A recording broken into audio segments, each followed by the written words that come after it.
Hey guys, SickMotion here with the patch 6.3 notes. Just gonna go over these as I always try to relatively fast and hopefully don't fail this time. There's the new BF Sword Armor Pen AD Assassin item coming out this patch, which is a really big change, probably the biggest of the patch. So it's kind of focused on assassins. With that, Akali is an AP assassin, so and she's not getting played that much, so she got some buffs of her own.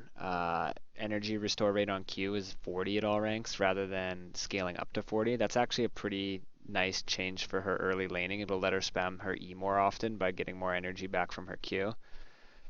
And her Shadow Dance speed of her ultimate is higher now, so you'll get to your target faster or get out of turret range faster. That might end up saving you if you get out of the turret locking range just a slight bit faster when you go for a dive or something.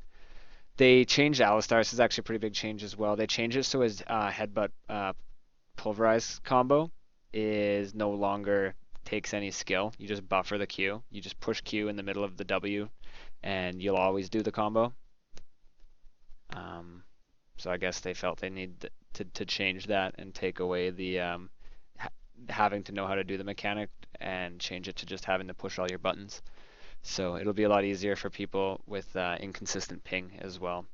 And his mana cost on his heal went up as well as the cooldown went up as well. Corki's been getting played a lot lately. The fact that he does magic damage and physical damage makes him pretty strong and hard to itemize against, especially mid game. His ult generation time to get more rockets has gone up, so he gets fewer rockets over time at levels 2 and 3 of the ult, still the same charge rate at level 1, and his Q does less magic damage base. Echo got a pretty nice buff here for his early game, 2 seconds off his Q, make it easier to farm and do stuff in lane. It's still the same at higher levels, but it'll let you get those early items a little easier. Gragas actually got a lot of big buffs here as well. He hasn't been played that much in the jungle lately. The slow duration on his barrel is now 2 seconds if you pop it instantly, and it used to have to be charged for a while to be 2 seconds. So it went up from 1.3 to 2 seconds for the instant cast, as well as his W channel is down a quarter second, so 25%, and the Drunken Rage now deals damage in a 250 unit radius around the primary target. That'll actually make his jungling go a lot quicker, since the jungle monsters already have reduced magic resistance. Graves, really, really strong, really high win rates, really broken feeling. He, along with some other minor changes, he got his second activation of his Q, lowered the base damage because it was just super high. Now plays a brief animation after colliding with terrain, and he can no longer interrupt the recoil on his passive by using Q or R. I actually didn't realize you could even do that. And there was a bug where Quick Draw would interrupt his reload time and doesn't do that. Also, he doesn't stun the scuttle anymore with his passive. Alawi got some stuff changed here. I don't know. I don't really like Alawi that much. Her E costs a little less and has a little less delay when you miss it. But overall, still, she's in the same place. Kog'Maw no longer gets passive bonus attack speed on his Q, but it's added to his W, which makes a lot more sense. It's nice because the W is what you need the attack speed for anyway, and now has a minimum bonus magic damage. Jack's got a bit of a change here. A lot of people are confused if this is a buff or a nerf. Either way you look at it, it could be either. In my opinion, it's a bit of a nerf. If you think about it, if you had to stack your Rage Blade for 2 extra stacks or your Fervor for 2 extra stacks for it to be just as effective, that's 2 extra auto attacks that you might not have the time to get off. So you have to stack it twice more to get more attack speed. And the bonus of doing that is you're going to be getting 4% more attack speed total, which is noticeable, is a buff to his overall how fast he's attacking. But I think the trade-off of having to hit 2 more times to get that attack speed and getting to that attack speed slower because you're stacking up the attack speed slower, I don't think that's much of a benefit. So that's definitely a negative in my eyes. Poppy really strong as well. Got some nerfs here. Her Q base damage went down, but the ratio went up because Poppy's just building a ton of tankiness because her base damages were so high. But it also doesn't deal reduced damage to minions anymore, so her wave clear will be a lot easier. In addition to the change to the Sunfire, her wave clear will be a lot better. Heroic Charge, the cooldown went up 2 seconds at any level, and her R only knocks them up for 1 second rather than 1.5 if you do the instant knockup. I actually noticed that. I played Poppy just last game, and I did notice that. You could feel that right away.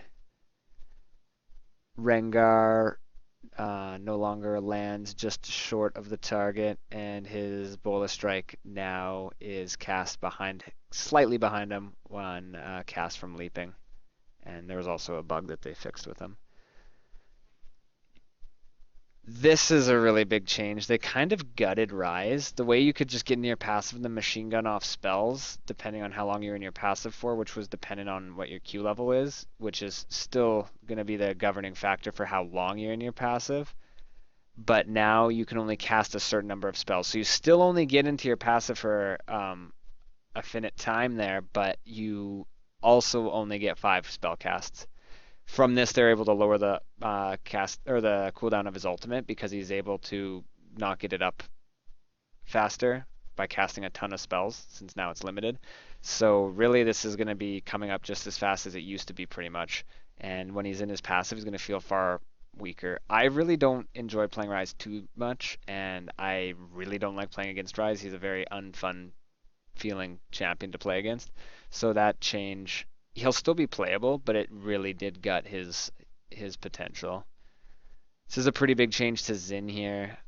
He now has a 0.2 attack damage ratio on his third hit of his heal with his W, as well as it can now passively critically strike to do bonus crit damage every third auto as well. I didn't get to test it. I'm assuming it should work, and I do want to try it. If you take the mastery that gives you the healing on a crit, that this should technically trigger it, as well as that mastery, a lot of people don't realize, give you 30% attack speed. Having 30% additional attack speed is going to be pretty large if it does work on champions, because you'll basically always have it up because you're guaranteed to crit every third hit. And you'll be getting that third hit more often with attack speed that you get from critting. Also, his E is now a flat cooldown at all ranks rather than going down per level, so that's more than likely what people are going to be leveling last, just because his W has a purpose to leveling it now before it. Zed's damage amplification on his ult went down simply because they made that new assassin item. So with that and his death mark, it would feel way too strong. Ziggs actually got a bit of a buff here. His ability power ratio on his ultimate went up by 0.2, and the base damage went up. But the outer radius takes 33% less damage rather than 25% less damage. But with the AP ratio and everything's going to be around the same, probably.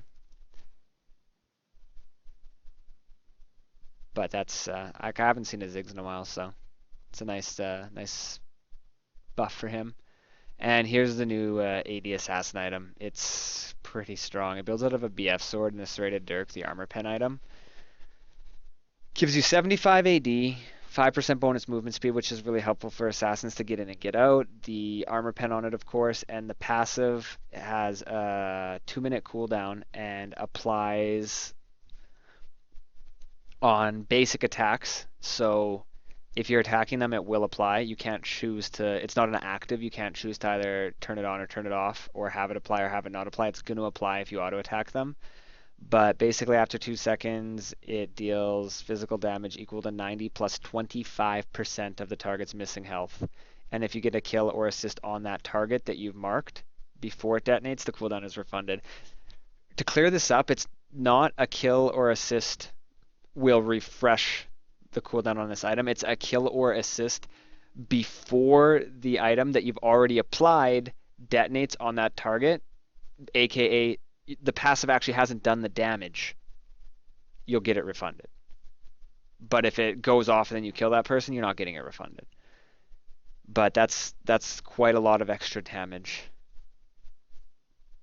Seeker's Arm Guard now has a more efficient build path for getting early armor, and its base armor is up by 5. Warden's Mail gone down by 100 gold, Dead Man's Plate gone up 100 gold, and the Crushing Blow slow is a little less, and the Sunfire, like I said earlier, now deals 50% bonus damage to minion and monsters. It also is on the Cinder too. Does the 50% bonus. I don't think it says that anywhere in here, but it is on the Cinder. I noticed that last game. Randuin's Omen down 100 gold, and the health is up to 500. So now these 3 armor health items are pretty much normalized in how much health and armor and everything and the cost. Now it's just kind of the trade-off of what one do you need in the game that you're in. The energized damage on the Shard, which builds into the rapid fire cannon or the Shiv with a Zeal, is now 10 higher, so a little bit of a buff there. Rapid fire cannon's movement speed is down by 2%, and the energized damage is also down because that's pretty much what every AD carry was getting anyway, and I'm assuming they'll still be getting it just because of that. It's less about the damage on it and more about just getting the first auto attack off, because you keep in mind as an AD carry, if you're getting that first auto off, especially against a squishy target and that auto crits, you're already up half their health pool. Shiv damage went up, and you can keep in mind that this damage here can crit, so that damage amplification there can actually be a lot higher because it could crit as well. Also on minions for easier wave clear. The Phantom Dancer total cost went down quite a lot, which is this is kind of the one that was being built the least, but it's really cheap now, so might be getting built more. Swifties were just the boot that was being built the most by pretty much everyone, so it went up 100 gold, which I wasn't surprised to see.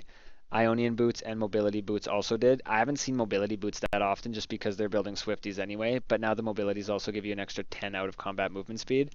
The fact that they lose all of their movement speed and go down to normal boots when you're in combat, honestly, I think they need to make boots of mobility go down to the speed of just tier 2 boots rather than the tier 1 boots when you're in combat. Maybe that might make them too good. They might have to toy around with that a little bit, but I'd much rather have the boots of swiftness for the same price that reduce slows, have a little bit less movement speed out of combat, but I don't lose that movement speed in combat. Big change to Dragon here as well. The 2-stack and the 4-stacks were both changed. The 2-stack went from being 15% increased damage to turrets and buildings to basic attacks burn the turrets for 10 to 180, so 10 times your level over 2 seconds. Champions that don't have high base damages to amplify by this 15% or high damage in general, like people who are building tanky or supports or whatnot, this was far less effective than the basic attacks burn the turrets. And the burning of the turrets is also far more effective when you're sieging. You're only able to get 1 auto attack off. So the 2-dragon bonus is probably going to feel pretty strong. At least it looks like it will be on paper. And the 4th dragon went from being 15% increased damage to monsters and minions. This was basically AKA you can take dragon, your 5th dragon faster and baron faster. And now you take 20% less damage from turrets. So if you don't have a very strong siege comp and you just want to go for the dive, the 4th dragon is actually going to help you out with that quite substantially. A couple changes here that's not really going to go over. Pick intent is no longer revealed to the enemy when it's your turn to pick. So if you say you wanted to go Pantheon top and you showed your team that, and then it's your turn to pick, you would have Pantheon moused over for the enemy team. And then if you end up switching that, they kind of know, oh yeah, it looks like he changed his mind. Or in a lot of cases, unless you were just trying to mind game them, which not a lot of people did because you're going to mind game your team as well, they'd take someone like, say, Kindred or Rek'Sai, someone who's more commonly played in the jungle, and then they'll switch it to something like maybe Nautilus, who can be a flex pick a lot more often. But the enemy team's already going to assume that they're going to be a jungler just because it was a jungler selected previously to that switch. So it's nice that they changed that. New champ select should feel more forgiving when locking in picks and bans with less than a second to spare. I mean, I just got a dodge right before making this video because I was trying to lock in for 5 seconds and it wouldn't or lock in a ban for 5 seconds and it wouldn't let me. So I don't know. I'm overall really not impressed with the new champion select. I wait in queue times for 20 to 40 minutes on average in Diamond. and just multiple other things. I don't know. It's frustrating. It's very frustrating. Especially when you're streaming and you're losing a lot of your viewers, aka your income. Basically, it's something out of my control, this new champion select. Be like you going to work and being like, all right, we're going to pay you less today for no reason. And we're going to make you have to deal with frustrating stuff all day. That's basically what the new champ select is for me and other streamers. And all these bug fixes I'm not really going to go over, and some new skins. So anyway, the big changes to really keep in mind. I'm happy. Ryze is a lot weaker. Should be a lot weaker. Xin should be a lot stronger. Alistar's combo is really easy to do, and the new assassin item is out, and gotta watch out for that. I'm expecting there are going to be a lot of AD assassins being played, both mid, jungle, possibly even top, and armor stackers are probably going to be pretty strong, tanky armor stackers to deal with the assassins that probably are going to be coming out, because that item does seem like it is very strong. But we'll have to wait and see. Thanks for watching, guys. If you enjoyed the video or found it helpful and you haven't already, make sure to follow the channel for stuff like this in the future. Like the video, all my social media and my stream underneath in the description as well, if you want to check those out. But thanks for watching, and we'll see you next time.